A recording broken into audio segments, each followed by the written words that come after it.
Perú, sin duda la esencia de este planeta encantado. Perú milenario, mítico y sobre todo Perú mágico. Sígame y disfrútelo conmigo.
Fue hace 30 años.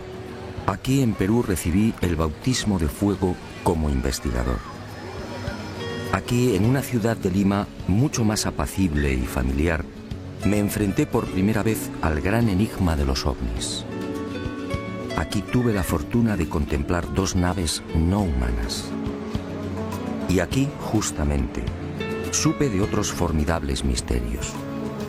Las pistas de Nazca, las piedras grabadas de Ica y el candelabro de Paracas, entre otros.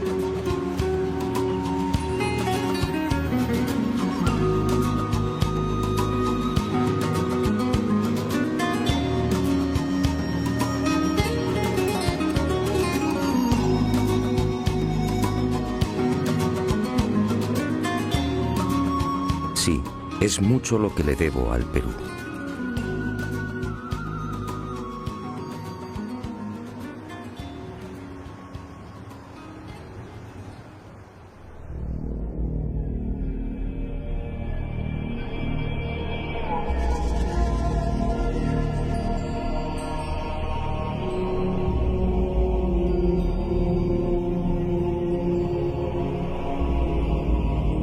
Candelabro de Paracas.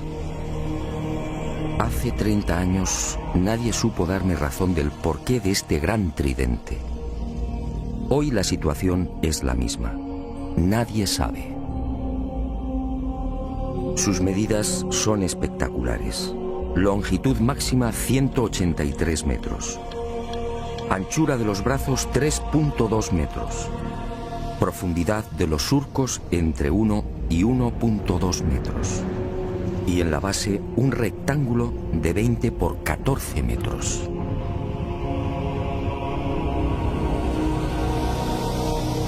A simple vista la gigantesca figura parece elaborada con la técnica del vaciado.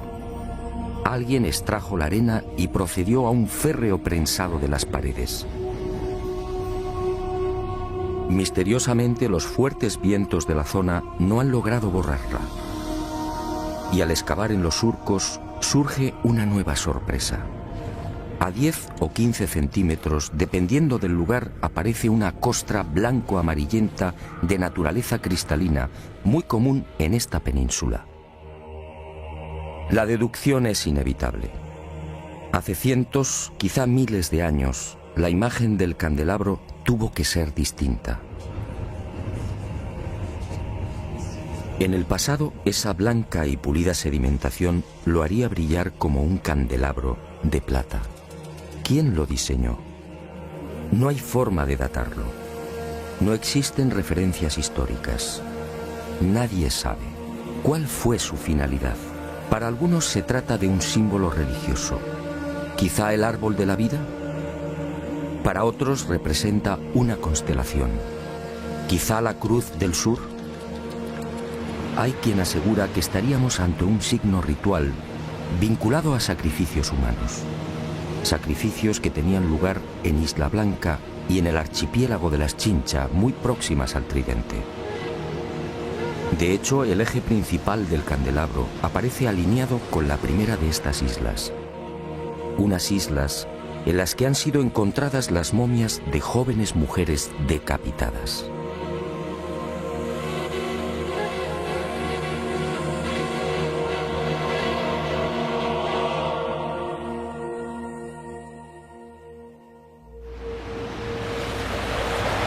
Para la mayoría de los estudiosos del candelabro, estas explicaciones son dudosas. Hay algo, sin embargo, en lo que todos coinciden. Por sus dimensiones y la estratégica ubicación sobre el acantilado, con una inclinación de 40 grados en relación al mar, el gran tridente parece dibujado para ser observado a distancia. En los días claros, la figura puede ser contemplada a 20 kilómetros. ¿Se trata, por tanto, de un especialísimo faro? ¿Estaríamos ante una señal indicadora? Sinceramente, no hay forma de saberlo. El eje central y principal del tridente señala al sur, exactamente al rumbo 180 grados. En otras palabras, es falso que el célebre candelabro de Paracas esté orientado hacia los míticos y sagrados lugares de Cusco, Machu Picchu, Tiahuanaco o Nazca.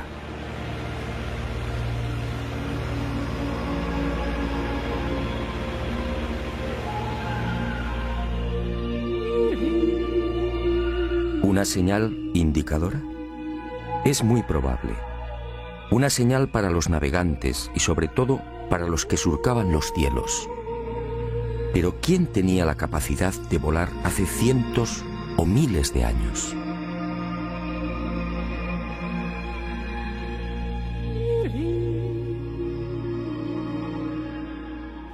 La pregunta parece absurda.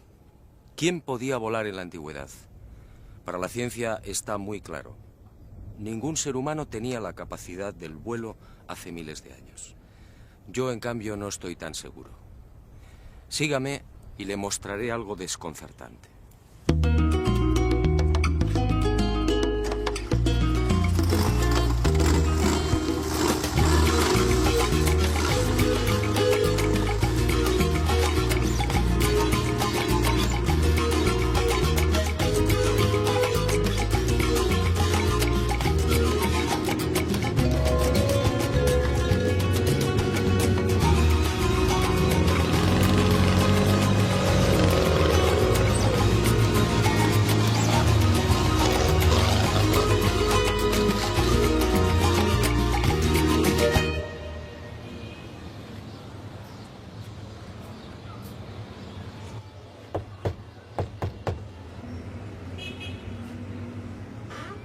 Se han cumplido 30 años desde que crucé el umbral de esta puerta por primera vez. Fue entonces cuando conocí otro de los grandes enigmas del Perú. Otro misterio que sigue sin respuesta y que, en mi opinión, pudiera guardar relación con esa extraña pregunta. ¿Quién era capaz de volar en la antigüedad? En esta casa museo y durante más de 3 décadas, el doctor Javier Cabrera Darquea, fallecido a finales del año 2001, fue reuniendo la más increíble colección de piedras grabadas. El conocimiento establecido, ¿verdad?, nos parece inamovible. Pero la ciencia ha caminado moviendo ese conocimiento y permutándolo por verdades que sí son ciertas. Ahora,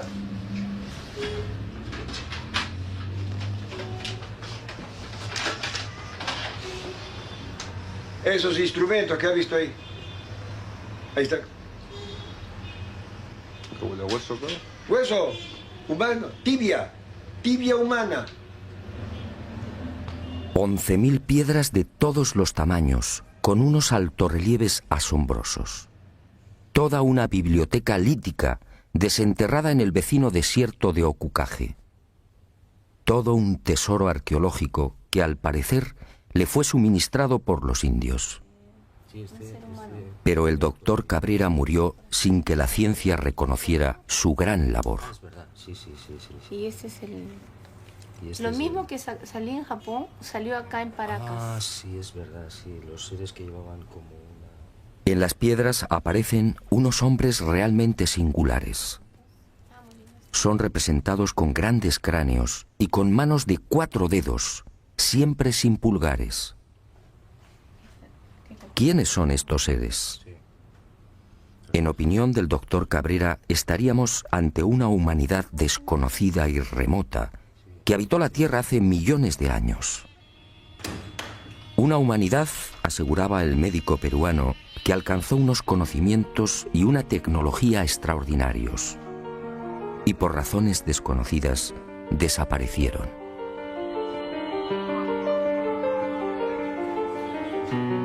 Pero antes de extinguirse, esta supuesta humanidad dejó un legado. Miles de piedras grabadas con escenas desconcertantes. Según Cabrera, se trataría de una síntesis de su historia y de su sabiduría. Veamos algunas de estas increíbles secuencias. ¿Trasplantes de órganos? ¿Un trasplante de corazón en la antigüedad? ¿Una intervención en el cerebro?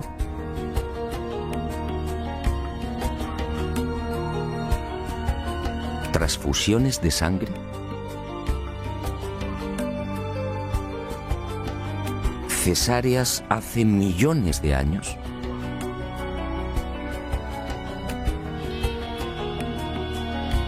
¿Representaciones de órganos humanos?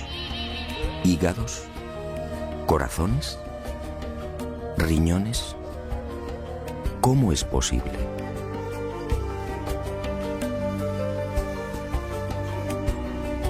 ¿Continentes hoy desaparecidos?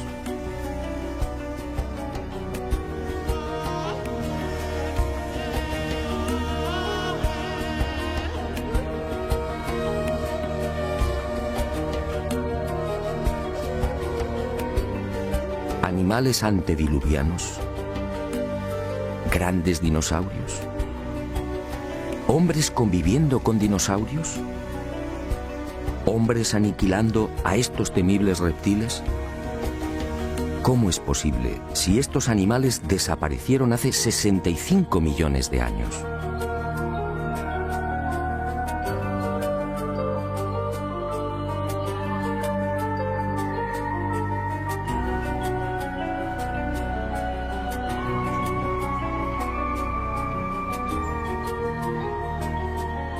¿Canguros en América?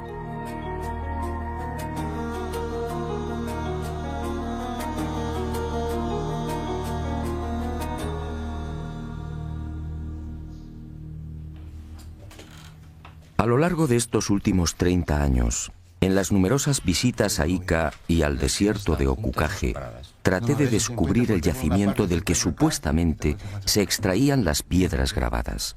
Y a veces también se encuentran seguidas. Pero eso fue inútil. Ni los indios ni Javier Cabrera aceptaron mi propuesta. Era su gran secreto. Pero el destino me reservaba otra sorpresa. Muerto el doctor Cabrera, las circunstancias cambiaron. Y Basilio Uchuya, el hombre que proporcionó más de 11.000 piedras al médico de Ica, quizá teniendo en cuenta mi fiel amistad hacia Cabrera, me sorprendió en esta oportunidad con una insólita noticia. Si lo deseaba, podía acompañarle hasta uno de los yacimientos. No podía creerlo. ¿Penetrar en el desierto y extraer las célebres piedras grabadas? Una operación así podía despejar de una vez por todas el espinoso y polémico asunto de la autenticidad de la biblioteca lítica.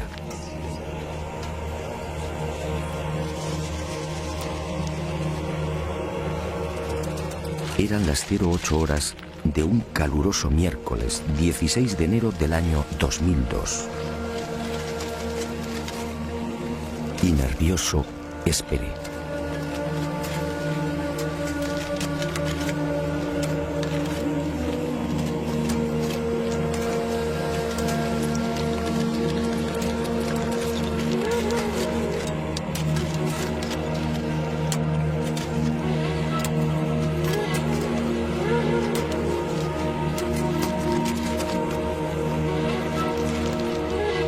45 minutos más tarde, el corazón me dio un vuelco. Uno de los indios, Omar, detuvo la pala y señaló una piedra todavía semienterrada. Y observamos que el terreno está perfectamente apelmazado. Por tanto, es muy difícil que aquí haya habido algún tipo de manipulación previa. De momento, terreno completamente intacto, apelmazado. No podía sin creerlo. posibilidad de manipulación. Ya cede.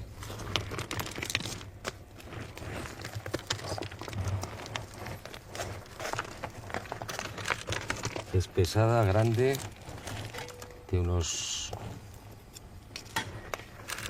30 centímetros y probablemente de unos 5 kilos de peso por lo menos. Y le corta la cabeza Al dinosaurio. al dinosaurio. El dinosaurio con la desesperación pone la mano en el pecho y la otra la pone abajo. Eso es su pierna de él. Su otra mano que el indio corre a matarlo. Su plumaje. Y a este primer hallazgo le siguieron otros. Los indios descubrieron nuevas piedras grabadas a razón de una cada 10 minutos. Es la tercera Todas piedra ellas, que en encontramos apariencia, en habían sido sepultadas mucho tiempo 40 antes. minutos. La ha encontrado Omar, ¿no? Sí. Omar. Sí. Y vamos a proceder a la extracción. Volvemos a insistir, terreno completamente apelmazado, que no se ha tocado evidentemente pues en muchísimo tiempo.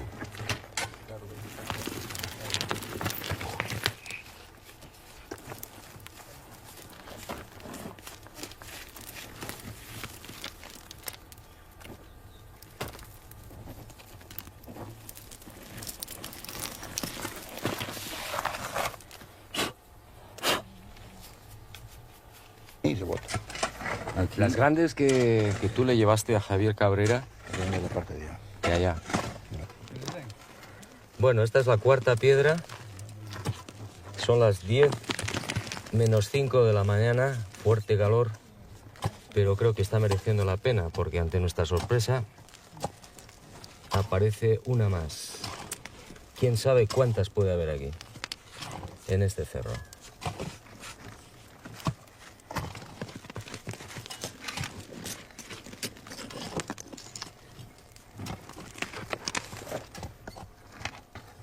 Hoy, 16 de enero del año 2002, a las 10 de la mañana, en pleno desierto de Ocucaje, Basilio Uchuya ha accedido a llevar por primera vez a un equipo de televisión hasta uno de los yacimientos de las célebres piedras grabadas de Ica. Y nos hemos llevado la gran sorpresa. En 40 minutos han conseguido extraer 4 de estas misteriosas piedras. Este, sin duda, es un momento histórico. Aquella experiencia, sinceramente, me dejó perplejo No el tiempo, pero que no es de ahora. y sentí una extraña alegría. En cierto modo, esta primicia mundial venía a compensar muchas de las amarguras sufridas por el doctor Cabrera.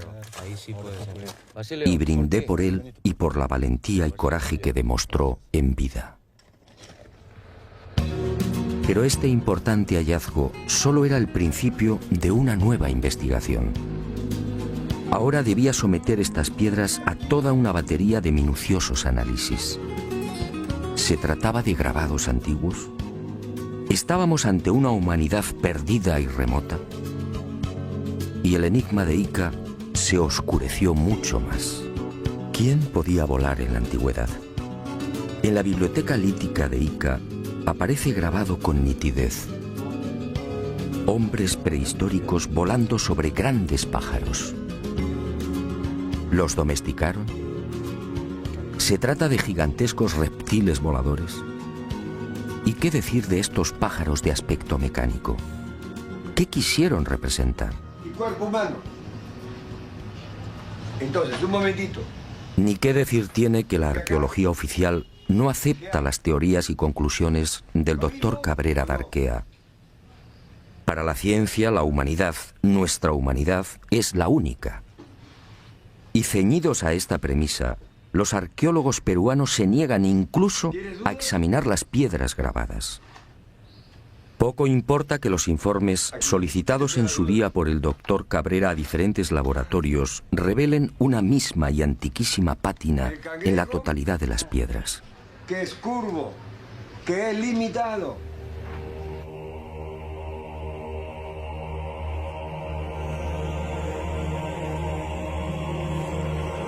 Como tampoco importa que algunas de estas piedras grabadas fueran halladas en el fondo de tumbas precolombinas. Este fue el caso del rector de la Universidad de Ingeniería de Lima, Santiago Agurto, quien en 1961 descubrió 4 de estas piedras en otras tantas tumbas al sur de Ica. Tumbas cuya antigüedad fue estimada en 2.300 años.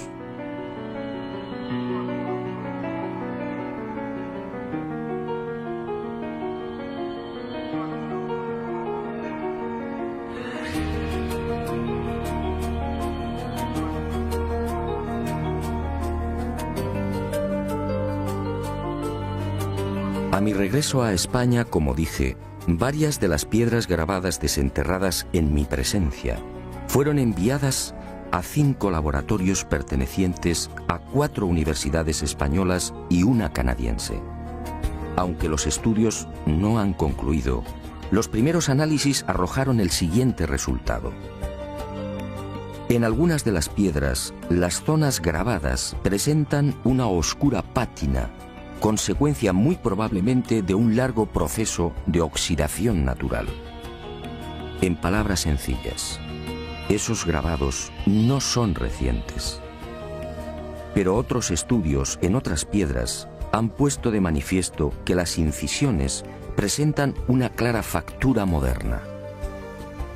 Los grabados habrían sido ejecutados con medios mecánicos motorizados. En suma, según estos análisis, y por ahora, algunas de las piedras extraídas del cerro serían recientes y otras antiguas. El enigma, por tanto, sigue en pie.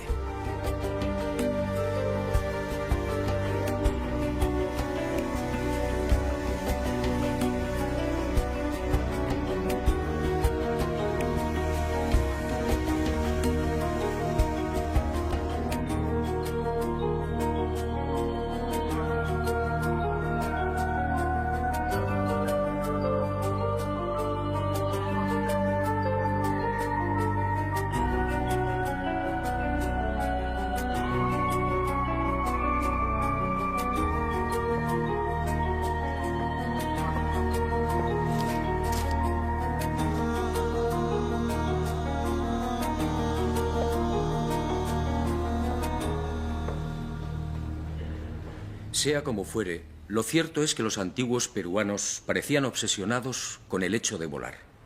Esta es otra prueba, una prueba determinante.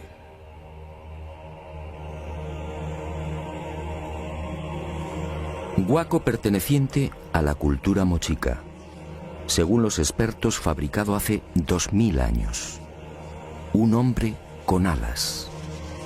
Unas alas claras y nítidas, sujetas al pecho con sendas correas. Para los arqueólogos se trataría de una especie de mensajero. Y me pregunto, ¿un mensajero con alas provistas del correspondiente arnés? ¿No es más lógico pensar en la representación de un hombre que podía volar? Más aún, si los antiguos peruanos obviamente no estaban capacitados para practicar el vuelo, ¿no serán estos huacos y pinturas el recuerdo de otros seres que sí podían hacerlo?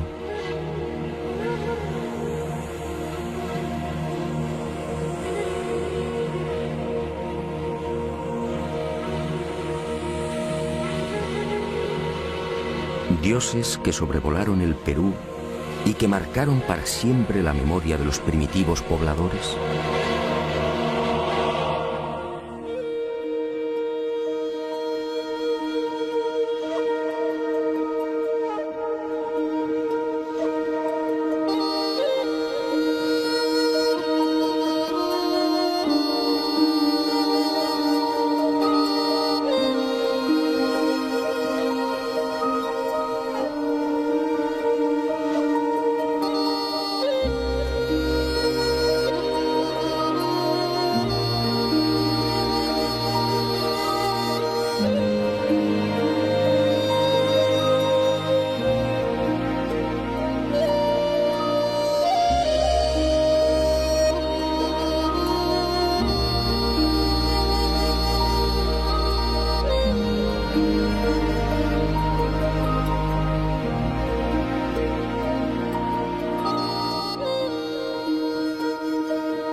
el recuerdo de unos dioses.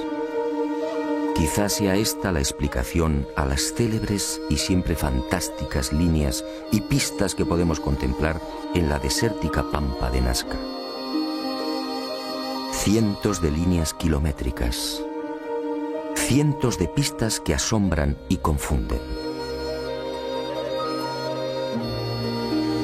Cientos de figuras dibujadas en un paño de casi 600 kilómetros cuadrados, estratégica y misteriosamente concentradas en las pampas y cuencas de Jumana, Santa Cruz, Río Grande, Palpa, Ingenio y Nazca.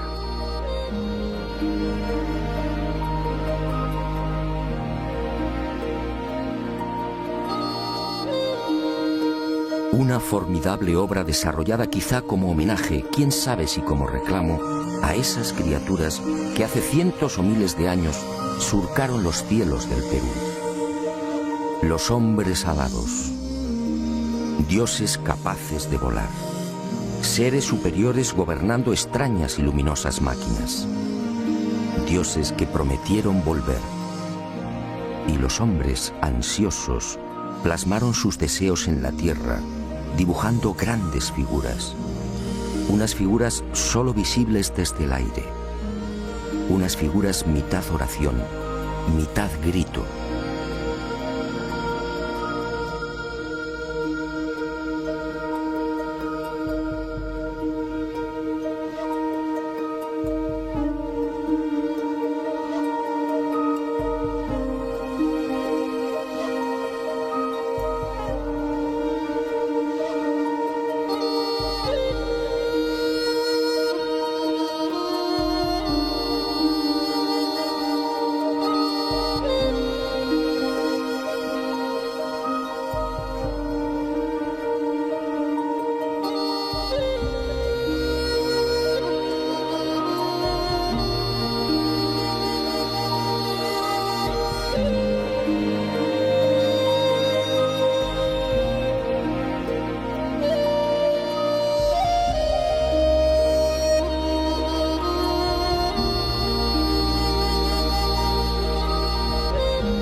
Más de 200 figuras como esta pueden ser contempladas en la actualidad en el Valle de Nazca, probablemente una de las zonas más secas de la Tierra.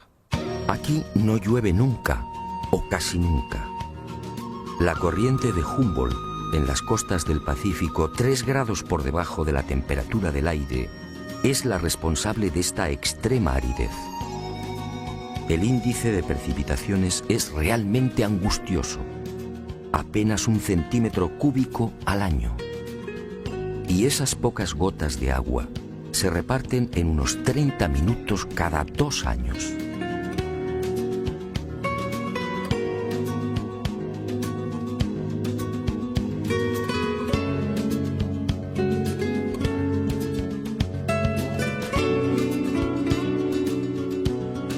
Esta circunstancia ha permitido, en definitiva, que las líneas, pistas y figuras de Nazca se conserven casi intactas a lo largo de los siglos.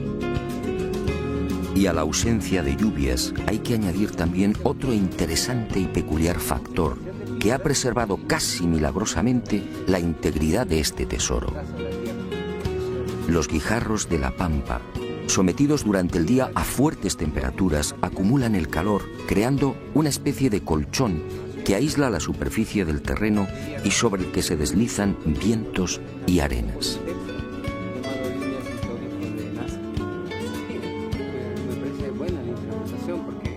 Eso hace de que se genere ese colchón que tú mencionas, el Valle de Taruga o la zona de Palpa, ¿no? Donde también vemos inmensa cantidad de...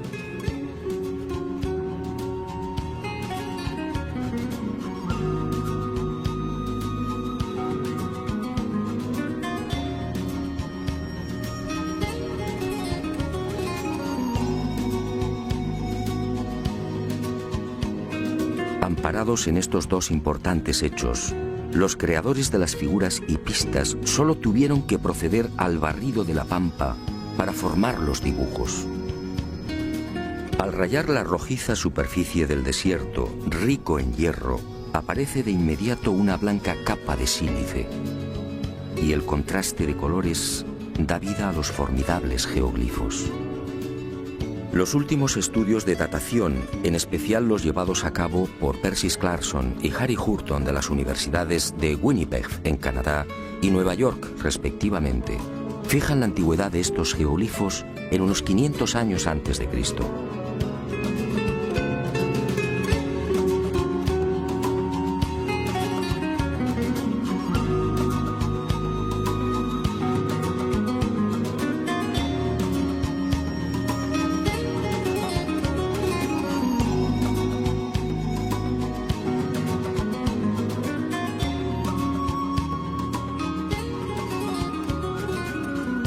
A diferencia de lo que sucede con el candelabro de Paracas, estas figuras de la pampa nasqueña sí disponen de un respaldo histórico. Cieza de León, que acompañó a Pizarro por el Perú a finales de 1537, fue testigo de excepción de estos signos. Así los califica. Signos en algunas partes del desierto que circunda Nazca. Y añade en sus crónicas que dichos signos eran tomados como caminos a seguir por las comunidades indias.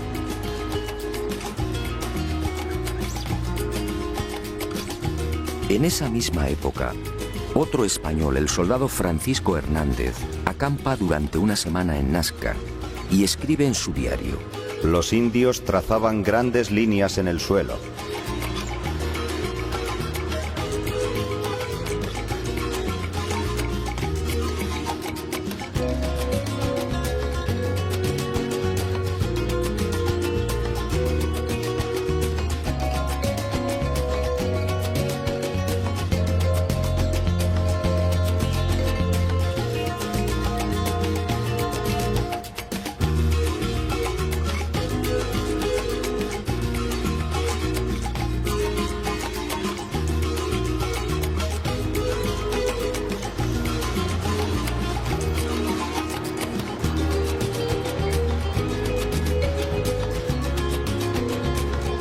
Años después, en 1586, el corregidor Luis de Monzón se dirige al virrey Toledo y le relata la siguiente historia.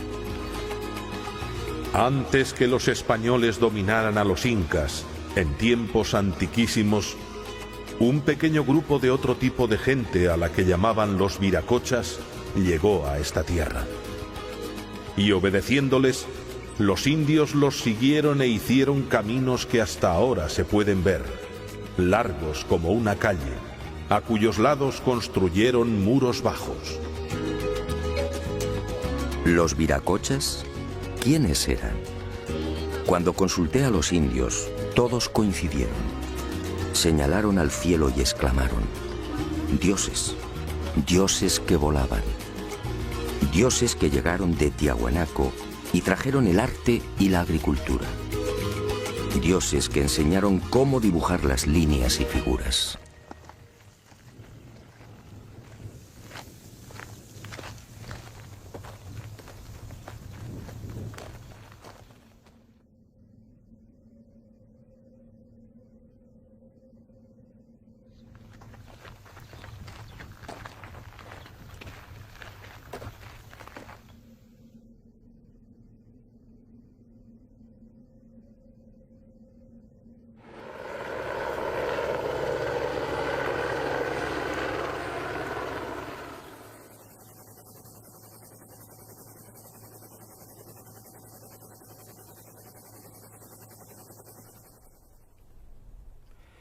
Pero además de estas célebres figuras, los antiguos pobladores de La Pampa crearon otros símbolos no menos misteriosos.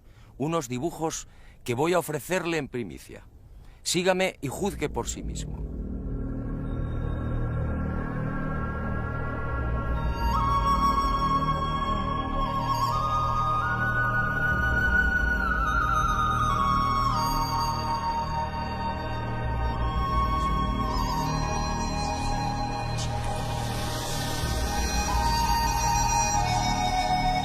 Al norte de la ciudad de Nazca, a poco más de 25 kilómetros, y entre los resecos arenales de Palpa, Ica y Ocucaje, este planeta encantado nos reserva otra sorpresa.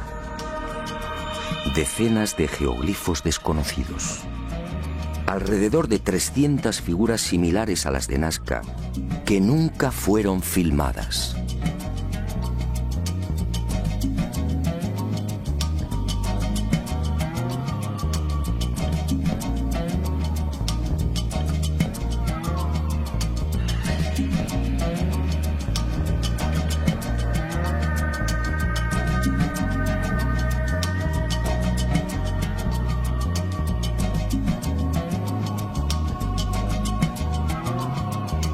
La huella de la serpiente. Más de 10.000 orificios de 1 metro de profundidad y 90 centímetros de diámetro que trepan por laderas y cerros. Nadie sabe qué significan.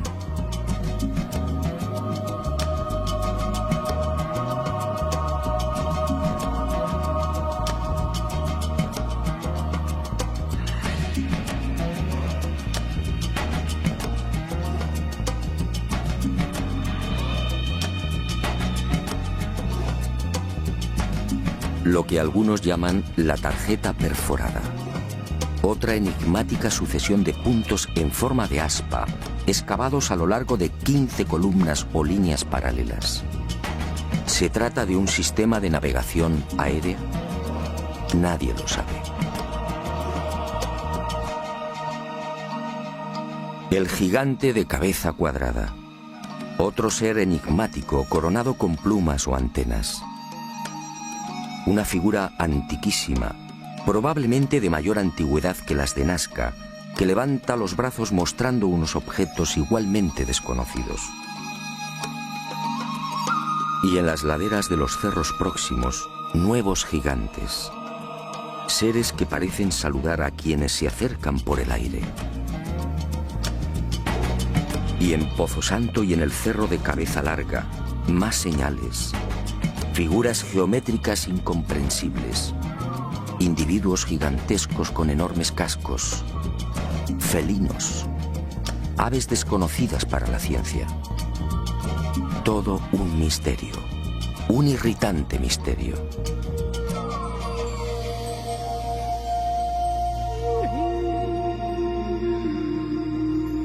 Y al igual que en el Valle del Ingenio, más líneas y pistas, cientos. Pistas de hasta 14 kilómetros.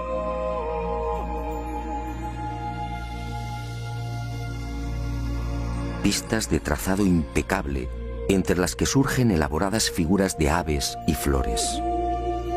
Imágenes que lamentablemente, como dije, están siendo destruidas por la mano del hombre.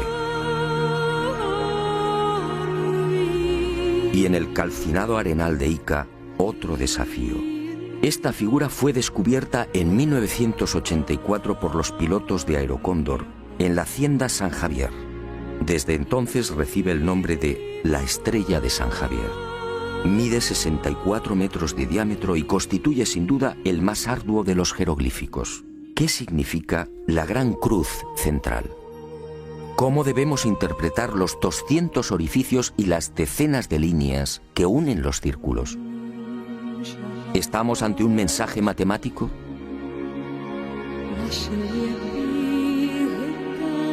El repaso a esa otra Nazca, la Nazca olvidada, sería interminable. Y decidimos concluir con una figura que no precisa demasiados comentarios. Un colibrí de 50 metros de longitud, con algo muy especial sobre su cuerpo.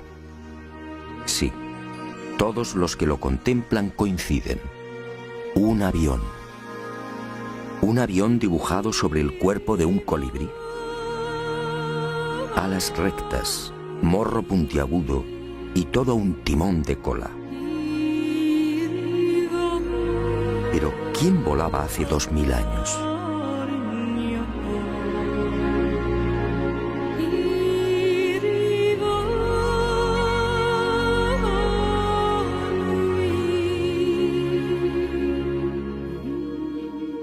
El enigma de Nazca ha cumplido 75 años. En 1927, el antropólogo Toribio Mejía era el primero en enfrentarse a este gigantesco y misterioso tablero.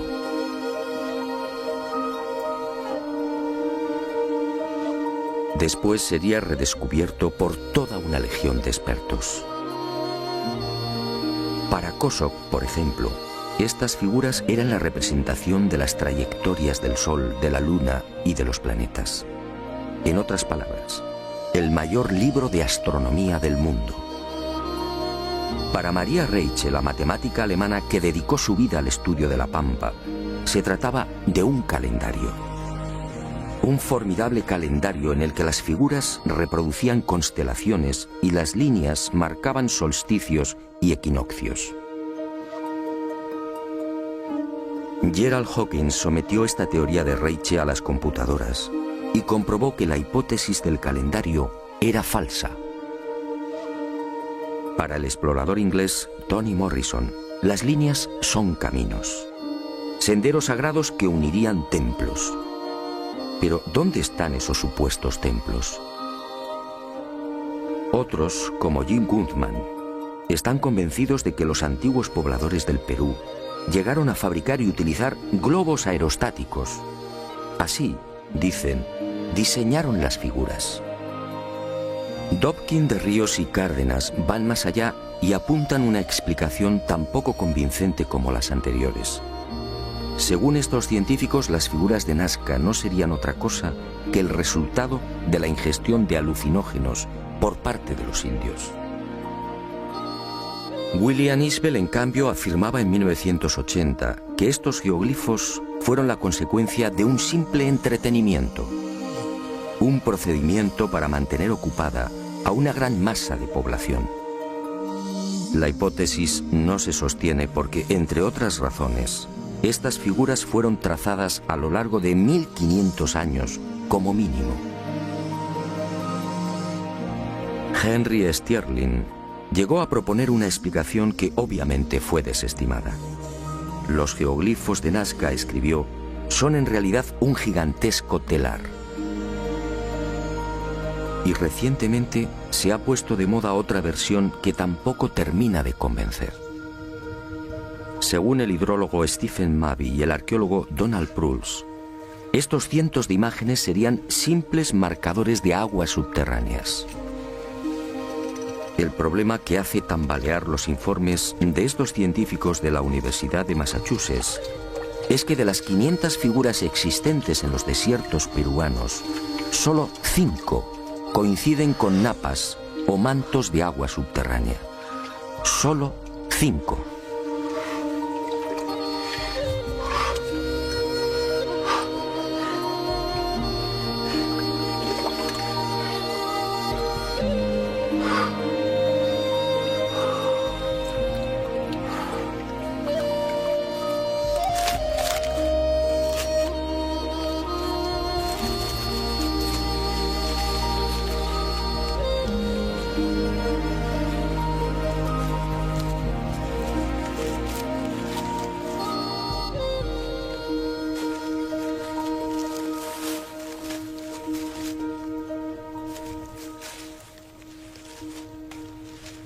Es evidente que ninguno de estos investigadores y científicos se interesó jamás por la opinión de los indígenas.